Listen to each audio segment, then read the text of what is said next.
Saya Dr. Bastianus Alfian Juatmaja, spesialis kedokteran fisik dan rehabilitasi, magister kedokteran klinik. Ya, langsung saja saya akan mencoba untuk menjawab pertanyaan-pertanyaan yang telah masuk.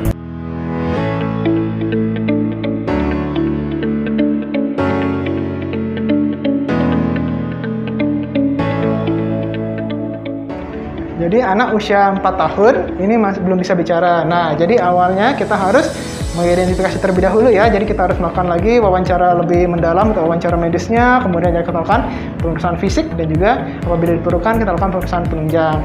Nah, jadi di sini kita perlu ketahui terlebih dahulu ya apakah benar anak tersebut sulit dalam berbicara, tidak bisa berbicaranya itu sejauh mana? Apakah anak mungkin tersebut sudah bisa bersuara, kemudian bisa mengeluarkan 1 atau 2 kata seperti itu?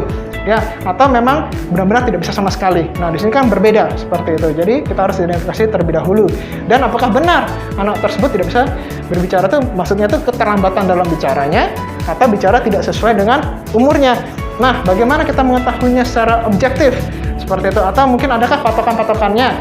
Jadi kan memang kalau kita mungkin hanya membandingkan dengan 1 atau 2 anak, mungkin anak tetangga ataukah mungkin ada kakaknya atau saudara-saudara yang lain seperti itu.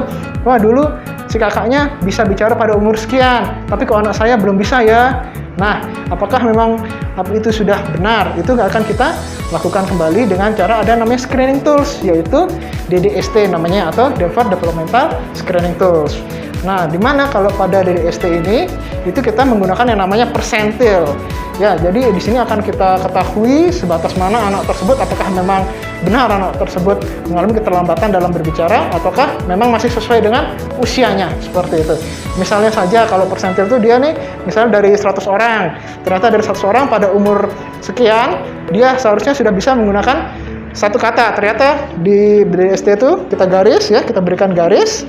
Nah, kemudian wah ternyata anak itu sudah bisa misalnya mengerti pada bahasa yang semua bahasa yang kita ucapkan. Jadi di situ nanti akan tampil.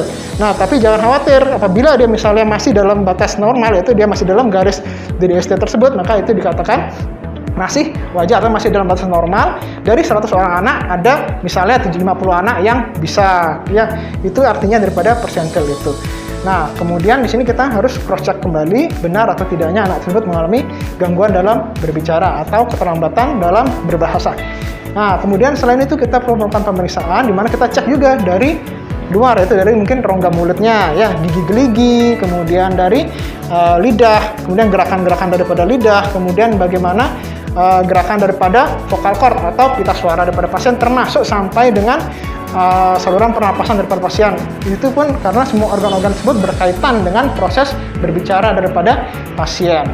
Ya, jadi yang harus dilakukan itu yang pertama tenang dan sabar. Ya, ini sangat penting. Kenapa? Karena kalau kita tidak sabar, nanti takutnya kita juga akan mengejas anak kita. Wah, ini kok tidak bisa-bisa sih. Nah, ini jangan sampai nanti anaknya pun akan tertekan, orang tuanya juga akan merasa tertekan juga.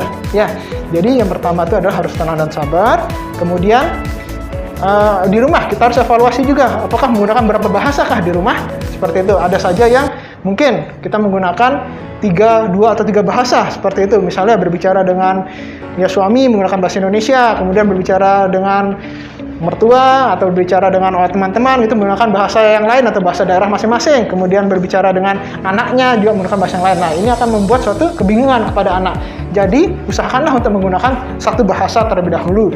Ya, kalau bisa itu menggunakan suatu mother's tongue ya atau bahasa ibu, itu sangat penting bagi anak tersebut. Kemudian juga tidak bosan-bosannya harusnya ibu tetap mengajak ngobrol daripada anaknya.